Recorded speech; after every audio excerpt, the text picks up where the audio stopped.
Olá, estudantes da primeira série. Nesse vídeo vamos falar sobre conto. Objetivos: ler e interpretar um conto, analisar as características do texto lido e os elementos constitutivos da narrativa e produzir uma conclusão para a narrativa, discutir sobre as implicações das ações do personagem. Você já pensou como seria a sua partida se você saísse de casa? Como será que seria essa partida? O que você sentiria?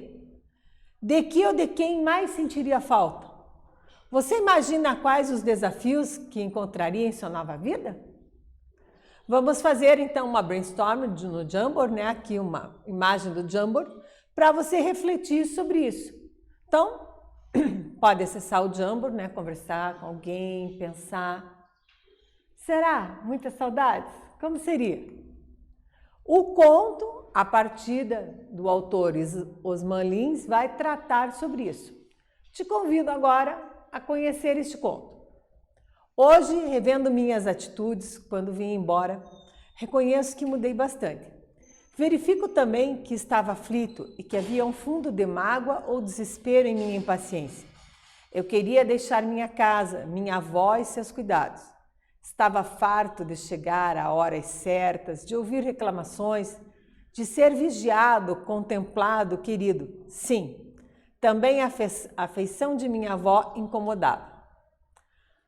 Aqui, a atividade 1 tem duas propostas, A e B. Na A, percebemos que no conto a presença de um narrador. Você percebe que alguém está contando?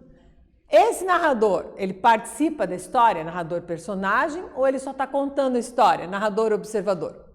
Comprove sua resposta com um trecho do conto. Então, você vai voltar aqui no conto. Quem quiser pode até acessar o conto brasileiro, a página, e você vai reler aqui e perceber os detalhes para justificar. Na proposta B, em relação ao tempo, o narrador relembra a partida da casa de sua avó, contando uma experiência anterior do passado. Como o tempo é caracterizado na narrativa? Faz aí, que eu te aguardo aqui.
Voltei, gabaritar contigo a atividade.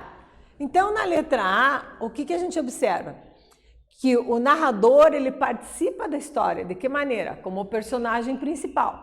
Quem é o personagem principal? Nós chamamos de protagonista, primeiro, principal. E aí, é um narrador personagem também. Por que ele é narrador personagem? Porque ele participa da história.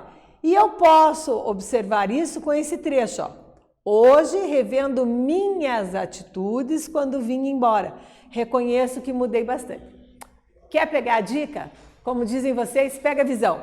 Quando eu pego o pronome minhas, eu já sei que o pronome é na primeira pessoa. Quando eu pego o verbo, ó, mudei, quem é que mudei? Eu. Então, já sei que está na primeira pessoa. Reconheço. Quem é que reconheço? Eu. Cara estudante, analise sempre os verbos e os pronomes para ter certeza que estão na primeira pessoa do singular ou do plural. E aí você já identifica aqui, ó, o narrador como sendo o narrador personagem. Fica bem fácil, né?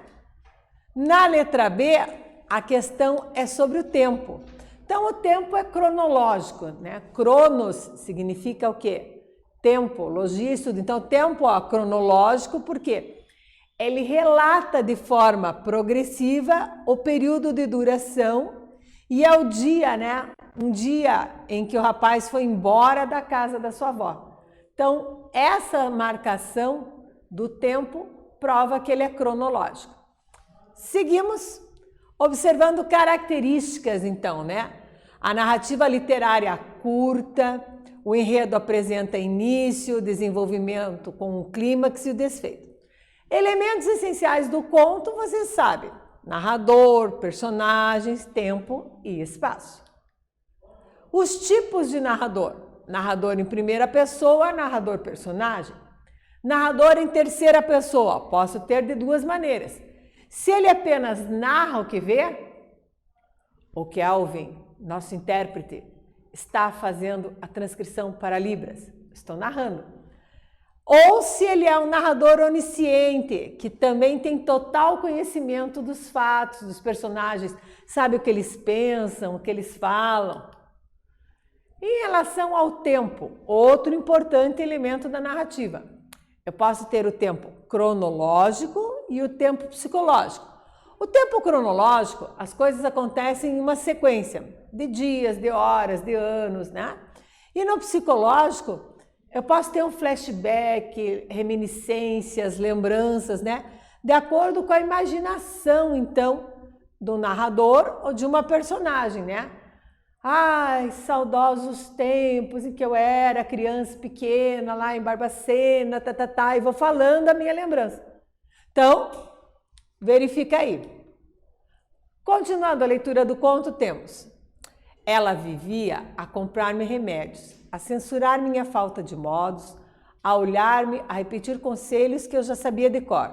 Era bom demais, intoleravelmente boa e amorosa e justa. Na véspera da viagem, enquanto eu a ajudava a arrumar as coisas na maleta, pensava que no dia seguinte estaria livre e imaginava o amplo mundo no qual iria desafogar-me. Passeios, domingos sem missa, trabalho em vez de livro, mulheres nas praias, caras novas. Como tudo era fascinante, que viesse logo, que as horas corressem e que eu me encontrasse imediatamente na posse de todos esses bens que me aguardavam. Que as horas voassem, percebi que minha avó não me olhava. A princípio achei inexplicável que ela fizesse isso, pois costumava fitar-me longamente, com uma ternura que incomodava. Tive raiva do que me parecia um capricho e, como represália, fui para a cama. A atividade 2 tem duas propostas. A, identifique os personagens da narrativa, e na B, relendo o trecho. Tive raiva do que me parecia um capricho e, como represália, fui para a cama. Através desse fragmento, o que a gente pode inferir que os personagens se encontram em que espaço? Esse espaço é concreto, é abstrato? Justifique. Faz aí, que eu te aguardo aqui.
Voltei, claro que voltei, gabaritar contigo a atividade.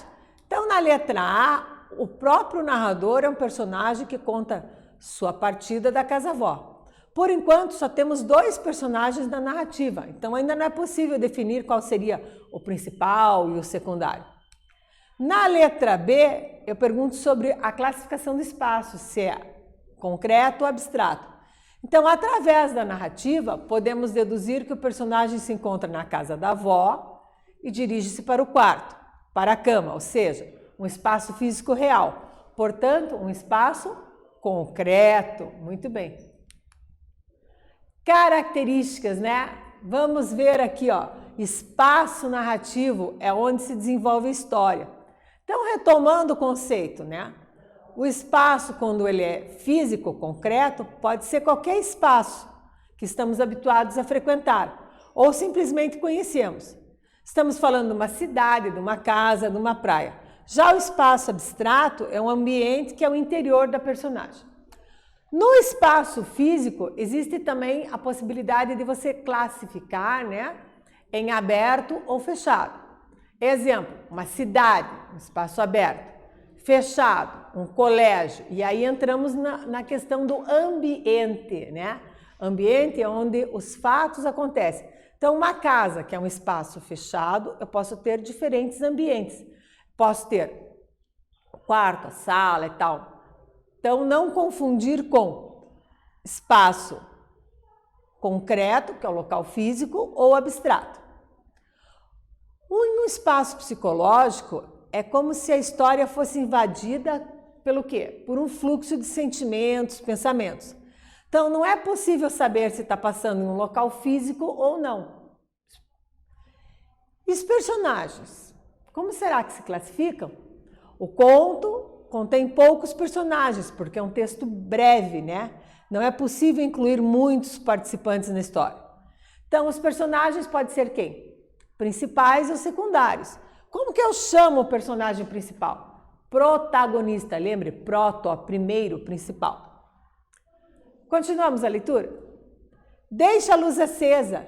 Sentia não sei que prazer em contar as vigas do teto, em olhar para a lâmpada. Desejava que nenhuma destas me afetasse. E irritava-me por começar a entender que não conseguiria afastar-me delas sem emoção.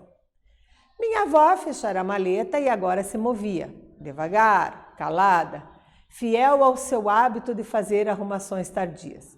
A quietude da casa parecia triste e ficava mais nítida com os poucos ruídos aos quais me fixava. Manso arrastar de chinelos, cuidadoso abrir e lento fechar de gavetas, o tic-tac do relógio, o tilintar de talheres de xícaras. Apanhou o lençol e ia cobrir-me. Gostava disso. Ainda hoje o faz quando a visito. Mas pretextei calor. Beijei sua mão enrugada e antes que ela saísse, dei-lhe as costas. Sentei-me na cama, as têmporas batendo, o coração inchado, retendo uma alegria dolorosa que mais parecia um anúncio de morte. Enfim, beijei sua mão. Bati-lhe de leve na cabeça. Creio mesmo que lhe surpreendi com um gesto de aproximação, de certo na esperança de um abraço final. Esquivei-me, apanhei a maleta e, ao fazê-lo, lancei um rápido olhar para a mesa, cuidadosamente posta para 2, com a humilde louça dos grandes dias e a velha toalha branca bordada, que só se usa em nossos aniversários. Então, essa atividade 3, nós vamos fazer em dupla. Então, convide um colega, chame alguém aí para a gente começar o trabalho em duplas. Pode ser online, pode chamar alguém por mensagem ou você já tem alguém próximo aí que você possa estar convidando. Então, na letra A, qual que é a proposta da atividade? Beijei-lhe sua mão, bati-lhe leve na cabeça. Creio mesmo que lhe surpreendi. Um gesto de aproximação. O que esse trecho revela sobre a personalidade da personagem? O que vocês notam, relendo este trecho? E na proposta B, lancei um rápido olhar para a mesa, cuidadosamente posta para dois, com a humilde louça dos grandes dias, e a velha toalha branca, bordada, que só se usava em nossos aniversários. O que a gente pode inferir sobre a condição social das personagens, né? Ele dá uma descrição aqui da louça, da toalha, você já pode fazer algumas inferências. Convida seu colega, conversa aí, faz aí que eu volto a seguir, gabaritar contigo.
Voltei, gabaritar contigo a atividade, vamos lá?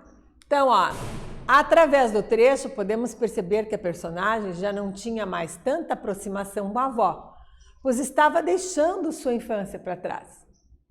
E na letra B, ó, lancei um rápido olhar para a mesa. Atenção aos detalhes que vão servir para suas inferências. Cuidadosamente posta para dois, com a humilde louça dos grandes dias. Então, uma louça, né, os pratos, as xícaras, tal, era humilde. E a velha toalha branca, veja, a toalha antiga, já muito usada, tem o adjetivo velho aqui, ó. E era usada quando? Em ocasiões especiais, aniversários. Então, eu já posso inferir tudo isso e fechar alguma questão sobre a condição social. Com isso, ó, mais ou menos fica assim. Podemos deduzir que a família era composta por duas pessoas, a avó e o neto, tinha uma vida simples e humilde, com poucas condições financeiras, né? Então eu posso já fazer estas inferências por esse pequeno trecho aqui, ó. Posta para dois, ele e a avó. Humilde louça dos grandes dias, né? A velha toalha branca. Perceba, entre parênteses, eu tenho todo um referencial disso para conseguir chegar a essa resposta. Produção textual? Bora lá fazer um texto gostoso? Então, olha só. O que você imagina que aconteceu após a partida da personagem? Pega seu colega, continua conversando, né? E pensa os possíveis finais para essa história. E aí nós vamos formatar isto como? Você vai criar um parágrafo continuando o desfecho da história. Como assim, prof? Você vai relatar o que aconteceu com o protagonista e com a avó após a partida, né? Discuta com os colegas e os professores sobre consequências da saída de casa por parte da personagem. Então, você já pode ter esse norte aí para produzir o teu texto. Combinado? O que aprendemos? Lemos e interpretamos um trecho do conto A Partida, de Osman Lins. Analisamos quais elementos? Narrador, tempo, personagens do conto, que são os elementos da narrativa, importantíssimos para você poder entender melhor o texto. Produzimos um final para o texto e discutimos sobre o quê? Causas e consequências da partida. Neste vídeo, falamos sobre conto. Espero que vocês tenham gostado e até breve.